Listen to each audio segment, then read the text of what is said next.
right, the vetting and a true panel of experienced experts here on NewsNation Now. You got Bob Cusack, editor-in-chief of the Hail Jodigas, along with Scott Tranter, director of data science at Decision Desk HQ, which we just mentioned, and Mike Viqueira, the NewsNation Washington bureau chief. Mike, I actually want to start with you because I said we talk, and I think it's almost working backwards here, but sometimes we throw terms around that many people understand, but other people are saying, well, how would that actually work? Recess appointment.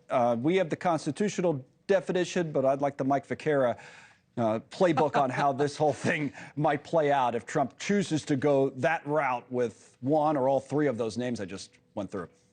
Well, Connell, I think it's safe to say because the president-elect has already telegraphed his intention to go through with these recess appointments in a Truth Social post just a few days ago, that he doesn't want the Senate to stand in his way of his intention of circumventing the confirmation process, as messy as that can be, and doing these recess appointments. And he's made it clear that he's not going to be playing by the standard rule book, by the conventional establishment rule book this time around, as he did in 2017 when he took office, and he listened to those folks that he says he's no longer going to be listening to, and he ended up with Rex Tillerson from ExxonMobil as the Secretary of State, with four-star Marine generals running the Defense Department, all of whom turned against him. Clearly now he's going with loyalists. One thing you can say about this Matt Gaetz bombshell nomination or intention to nominate is that we're not talking about Pete Hegseth anymore, another unconventional choice, but Matt Gaetz, who's much more controversial. And so don't be surprised if these are all recess appointments, or a significant number of them.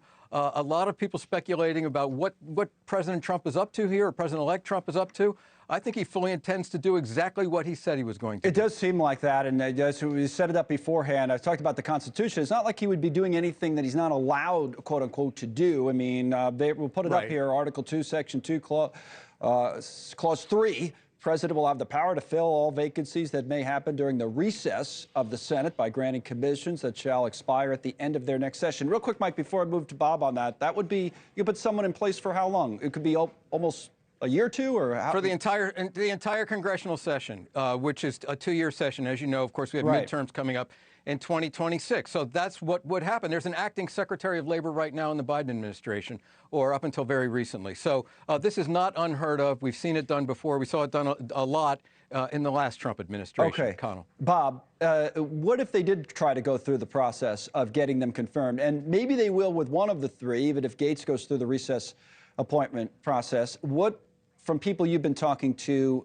does it look like? How steep of a climb is this, especially for those three names that we've been highlighting, that we've heard about the last couple of days? Well, to Mike's point, I think Hegseth looks a lot more attractive as a possible yes vote for Republican senators now that Gaetz has been nominated, and there's been speculation that's what Trump is doing, is that kind of greasing the skids for the other two controversial picks, including Tulsi Gabbard. Yep. Listen, I think Thune he does want to go through the normal confirmation process. I think there will be recess appointments, but Senate Republicans have to go along with that. So there's going to be tension on this. I think it's an uphill climb completely for Matt Gaetz. I don't think he's going to get confirmed. I think the other two have decent shots if they perform well at the confirmation hearings, and I bet they will. That's interesting. Now, for you, Scott, I don't like sitting down to talk to you. Boy, I'm going to miss this big board when we don't have a reason to use it anymore. But I want to walk over there now and talk about the call that you guys made in the state of Pennsylvania, because that was interesting. Right here it is, big board. The numbers add up like this. Yesterday it said 52, now it's 53. See this, 53-47, because just before we came on the air with our broadcast, Scott and the crew at Decision Desk HQ made it official. Red check mark next to Dave McCormick, the Republican in Pennsylvania. So he's now senator-elect, according to Decision Desk HQ, defeating Bob Casey. We'll get into that. Casey hasn't conceded.